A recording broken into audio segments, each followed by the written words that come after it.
Shalom Bapak Ibu Saudara-saudari yang terkasih di dalam Tuhan Yesus Kristus. Salam jumpa bersama saya Mary Christina. Saat ini saya ingin berbagi sesuatu dengan Bapak Ibu Saudara sekalian. Namun sebelumnya mari kita berdoa. Bapa di sorga, kami berdoa, kami mengucap syukur buat kasih setiamu, buat campur tanganmu yang luar biasa dalam kehidupan kami. Saat ini Tuhan, kami akan mendengarkan firman-Mu Tuhan.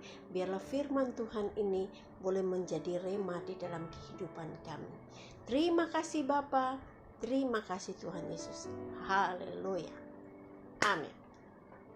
Bapak Ibu Saudara yang terkasih di dalam Tuhan Yesus Kristus, apakah saudara pada saat ini sedang mengalami perseteruan atau permusuhan dengan seseorang, sehingga saudara menjadi sangat berat untuk memaafkan dia? Ataukah saat ini saudara telah menyadari kesalahan, bahkan sudah meminta maaf kepadanya, akan tetapi dia tidak bisa memaafkan saudara? Bagaimana perasaan saudara ketika berada di dalam kondisi tersebut? Orang yang sehat pastilah akan merasakan setidaknya ketidaknyamanan ketika berada dalam situasi tersebut. Sangat menyusahkan, bahkan sangat melelahkan. Terkadang kita mencoba untuk tidak mau ketemu dengannya di jalan. Bila terlanjur ketemu, maka suasana akan menjadi kaku. Amarah kita semakin muncul. Dan ketika saudara berada di dalam kondisi tersebut, maka apa yang harus saudara lakukan? Pada firman Tuhan kali ini akan membawa saudara mengalami suatu perubahan jika saudara mau terbuka dan tidak mengeraskan hati untuk melaksanakan firman Tuhan.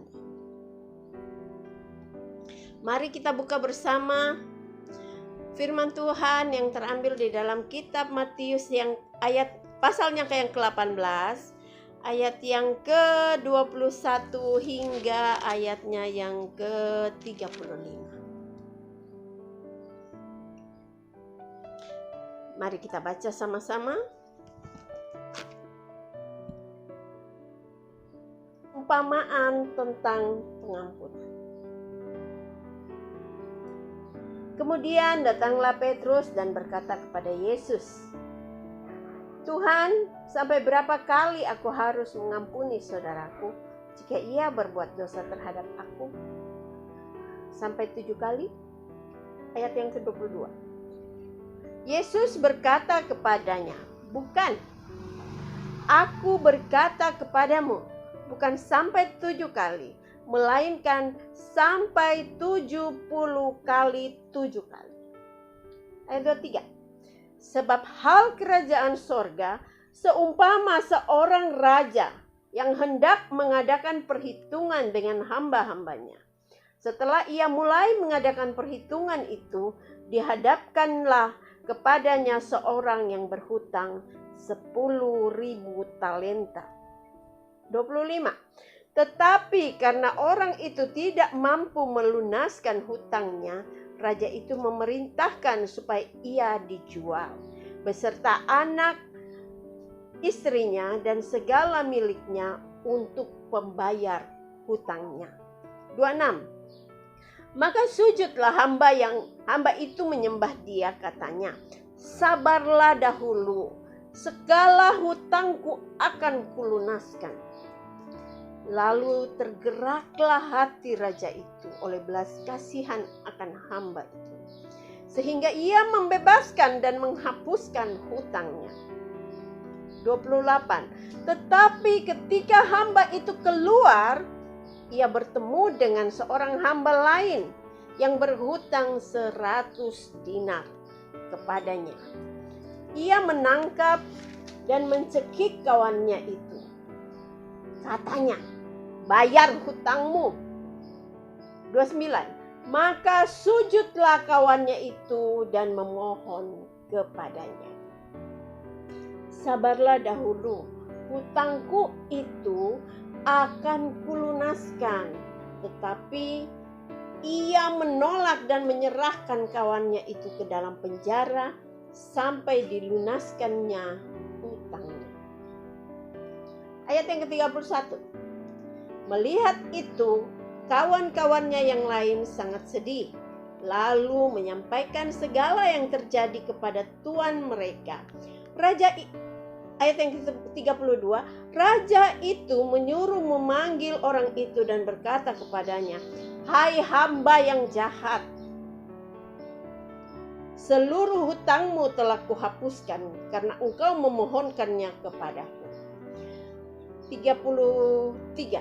Bukankah engkau pun harus mengasihi kawanmu seperti aku mengasihani engkau? 34. Maka marahlah tuannya itu dan menyerahkannya kepada algojo sampai ia melunaskan seluruh hutangnya. Ayat yang ke-35, ayat terakhir. Maka Bapamu yang di sorga akan berbuat demikian juga terhadap kamu apabila kamu masing-masing tidak mengampuni saudaramu dengan segenap hati. Bapak, Ibu, Saudara yang terkasih di dalam Tuhan,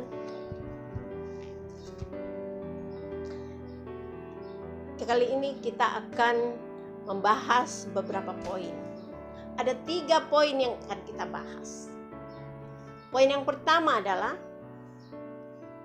mengampuni tanpa batas dengan kasih.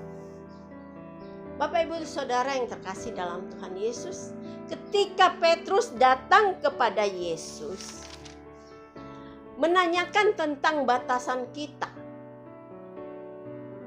berapa kali kita harus mengampuni saudara kita kalau saudara kita bersalah kepada kita. Di ayat yang ke-21, Petrus bertanya sampai 7 kali. Nah, di dalam Matius ayat yang ke-22,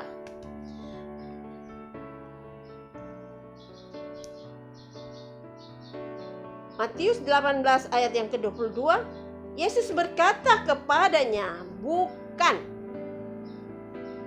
aku berkata kepadamu, bukan sampai 7 kali, melainkan sampai 70 kali 7 kali."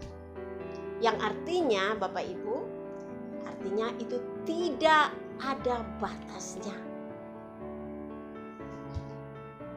Memang pengajaran Yesus bertentangan, bahkan bertolak belakang dengan apa yang tersirat di dalam peraturan pembalasan yang setimpal. Seperti yang terdapat di dalam kitab Keluaran. Kitab Keluaran pasal 21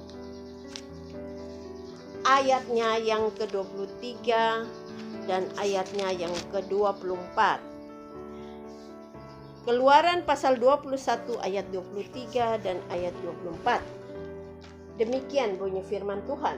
Tetapi jika perempuan itu mendapat kecelakaan yang membawa maut, maka engkau harus memberikan nyawa ganti nyawa, mata ganti mata, gigi ganti gigi, tangan ganti tangan, kaki ganti kaki, lecur ganti lecur, luka ganti luka, bengkak ganti bengkak. Sedangkan kalau kita melihat firman ini, dia bertentangan sekali, sangat berbeda dengan apa yang diajarkan oleh Yesus. Mari kita sama-sama lihat di Matius 5 ayat yang ke-10. Matius pasal yang ke-5 ayat yang ke-10. Di sini dikatakan, berbahagialah orang yang dianiaya oleh sebab kebenaran, Berbahagialah orang yang dianiaya oleh sebab kebenaran, karena merekalah yang mempunyai kerajaan surga. Sebagai orang yang percaya, kita harus mengasihi orang-orang yang membenci dan memusuhi kita. Apakah kita bisa? Apakah kita sanggup? Secara manusia, mungkin kita tidak sanggup. Tapi yakinlah, bersama Yesus, Dia akan memampukan kita untuk mengampuni orang yang bersalah pada kita. Oke, kita lanjut di poin yang kedua, Bapak Ibu. Poin yang kedua yang akan kita bahas di sini adalah orang yang tidak mau mengampuni akan menerima hukuman. Bapak Ibu yang terkasih di dalam Tuhan Yesus, semua orang akan dihakimi. Mari kita lihat di 2 Korintus 5 ayatnya yang ke-10. Di 2 Korintus 5 ayat 5 sampai 10.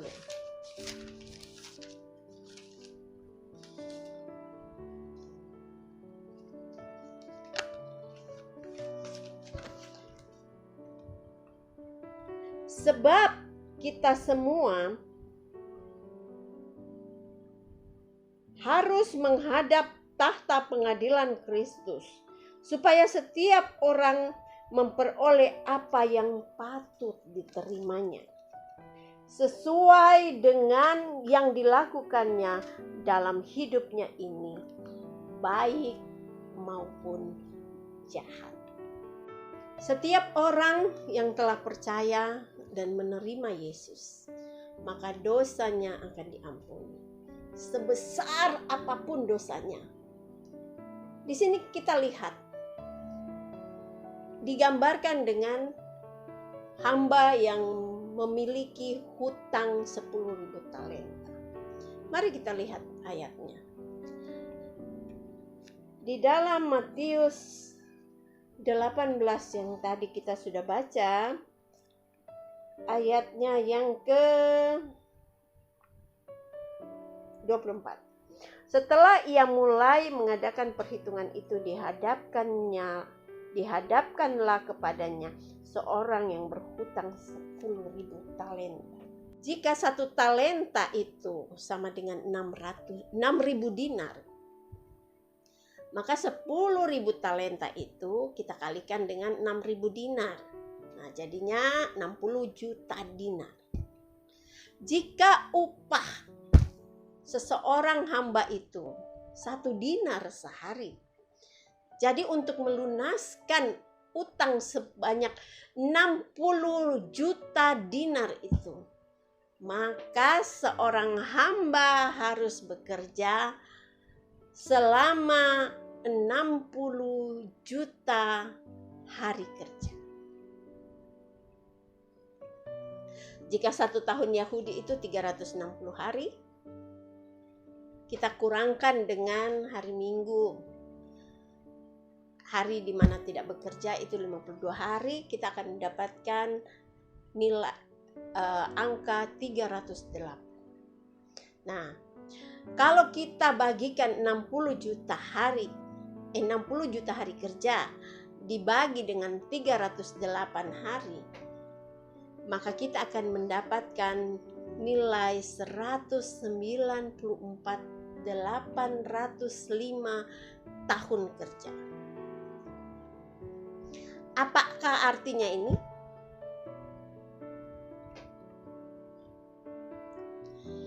Artinya ini hutang yang tidak dapat dilunaskan bahkan sampai 7 turunan. Kita lihat, jika usia hamba itu saja seperti Metusalah. Metusalah kan dia meninggal di usia 969 tahun. Maka seandainya kita bagi dengan seandainya usia seseorang itu kita bagi dengan seperti usia Metusala 969 tahun, maka hutang itu baru akan dapat dilunasi lebih dari 201 keturunan. Alias hutang ini tidak dapat dilunaskan sampai kiamat sekalipun. Bapak Ibu yang terkasih dalam Tuhan Yesus, mari kita lanjut. Kalau kita lihat di dalam ayat yang ke-25,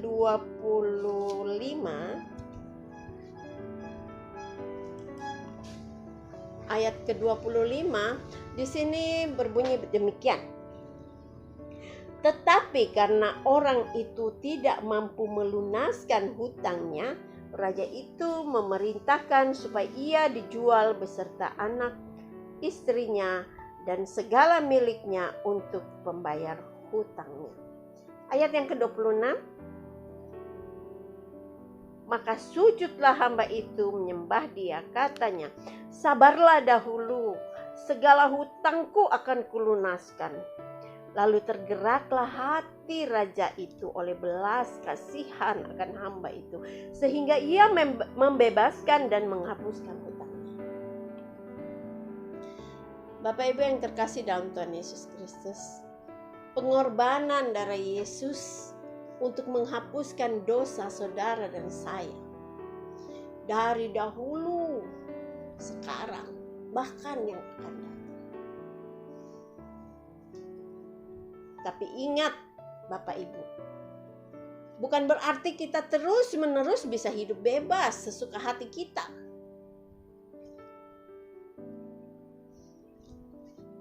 Mari kita lihat pengajaran Yesus tentang doa Bapa kami di dalam Matius 6 ayat 12. Di dalam Matius 6 ayatnya yang ke-12.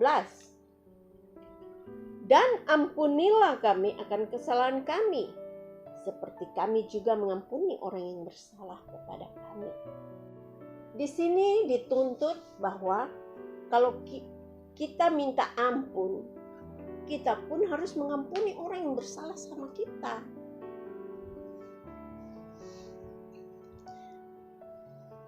Nah, kita lanjut, kita lihat apa sih yang dilakukan oleh orang ini setelah dia keluar, setelah dia dapat pengampunan, terus dia keluar. Kita lihat di ayat seterusnya, ayat 28. Tetapi ketika hamba itu keluar, ia bertemu dengan seorang hamba lain yang berhutang 100 dinar kepadanya. Ia menangkapnya dan mencekik kawannya itu. Katanya, bayar hutangmu. Maka sujudlah kawannya itu dan memohon kepadanya, sabarlah dahulu, hutangku itu akan kulunaskan. Apa yang terjadi?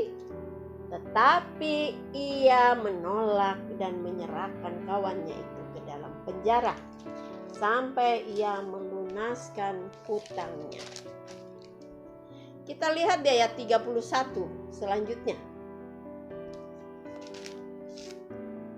Melihat itu, kawan-kawannya yang lain sangat sedih, lalu menyampaikan segala yang terjadi kepada tuan mereka.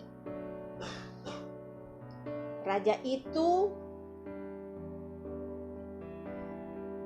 menyuruh mereka memanggil orang itu dan berkata kepadanya, hai hamba yang jahat, seluruh hutangmu telah kuhapuskan karena engkau memohonkannya kepadaku.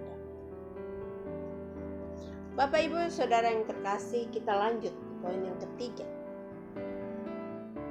Hanya orang yang mengampuni yang akan menerima pengampunan dari Allah. Poin yang ketiga apa? Hanya orang yang mengampuni yang akan menerima pengampunan dari Allah. Mari kita lanjut. Di ayat yang ke-32 tadi disebutkan begini.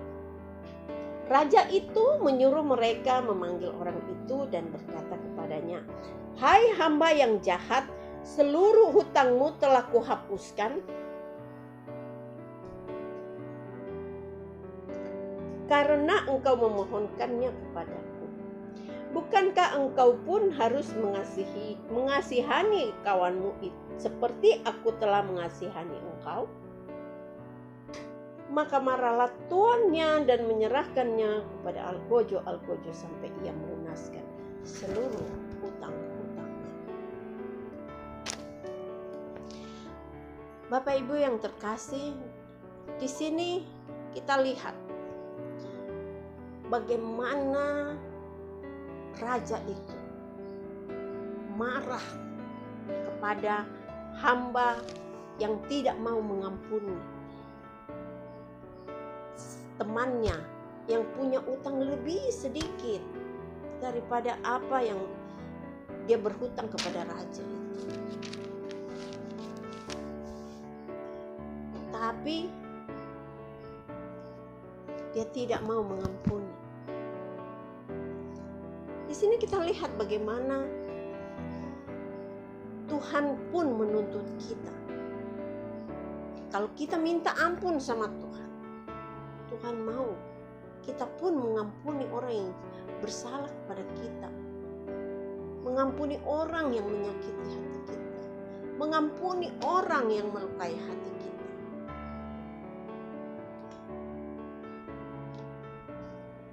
Dalam Matius 18 ayat yang ke 32 sampai 34 tadi, kalau kita melihat bagaimana akhirnya raja itu marah besar. Dan apa yang terjadi? Apa yang dia lakukan? Kita lihat di ayat yang ke-34. Maka marahlah tuannya itu dan menyerahkannya kepada algojo sampai ia melunaskan seluruh hutangnya. Dalam Matius 18 ayat 32 sampai 34. Allah menghukum orang. Dalam Matius 18 ayat yang ke-32 sampai ayatnya yang ke-34. Allah menghukum orang yang tidak mau mengampuni. Karena jikalau kamu mengampuni kesalahan orang, maka Bapamu yang di sorga akan mengampuni kamu juga. Tetapi jika tidak, maka kita lihat dalam ayat yang ke-35. Matius 18 ayat yang ke-35. Maka Bapamu yang di sorga akan berbuat demikian juga terhadap kamu apabila kamu masing-masing tidak mengampuni saudara-saudaramu dengan segenap hati. Kita bisa dibawa ke algojo, bisa dihukum. Begitu juga pernyataan ini kita bisa lihat di dalam Matius 6 ayat 14 dan 15 yang menyatakan bahwa ayat yang ke-14, karena jikalau kamu mengampuni kesalahan orang, Bapamu yang di sorga akan mengampuni kamu juga. 15, tetapi jikalau kamu tidak mengampuni orang, Bapamu juga tidak akan mengampuni kesalahanmu. Allah menetapkan suatu syarat supaya dosa atau kesalahan mereka diampuni dan mereka tidak didisiplinkan olehnya, yaitu dengan kita harus mengampuni orang lain yang bersalah kepada kita. Bapak Ibu Saudara yang terkasih dalam Tuhan Yesus Kristus, kita jangan sampai menyesal karena ketegaran hati kita, karena kita tidak mau memaafkan kesalahan orang lain. Dalam Lukas 23 ayat 34, Yesus telah memberikan teladan bagi kita. Ingat, ketika Yesus disalib, ia berdoa, "Ya Bapa, ampunilah mereka, karena mereka tidak tahu apa yang mereka perbuat." Selagi Tuhan masih memberikan kita waktu dan kesempatan kepada kita untuk memohon maaf, dan memaafkan seseorang, lakukanlah itu sekarang juga, Bapak Ibu. Jangan menunda-nunda, karena kita tidak tahu kapan saatnya Tuhan menutup waktu dan kesempatan bagi kita untuk melakukannya. Bapak, Ibu, Saudara sekalian, jadilah murid Kristus yang sejati, yang melakukan isi firman Tuhan yang terdapat di dalam Matius 6 ayat 14, yaitu menjadi murid Kristus yang penuh dengan kasih, mengasihi setiap orang, bahkan mengasihi orang yang membenci kita, yaitu dengan mengampuni dia. Sebesar apapun, sebanyak apapun kesalahannya kepada kita. Sebab pengampunan merupakan syarat mutlak bagi kita untuk diampuni kesalahan. Bila kita tidak mau mengampuni, maka kita akan menerima penghukuman seperti yang ada terdapat di dalam Matius 6 ayat 15. Tuhan itu adil. Setiap kesalahan yang saudara kita perbuat kepada kita, bila kita mengampuninya, maka Allah itu tidak akan memperhitungkan kesalahan kita juga. Amin. Haleluya. Tuhan Yesus memberkati.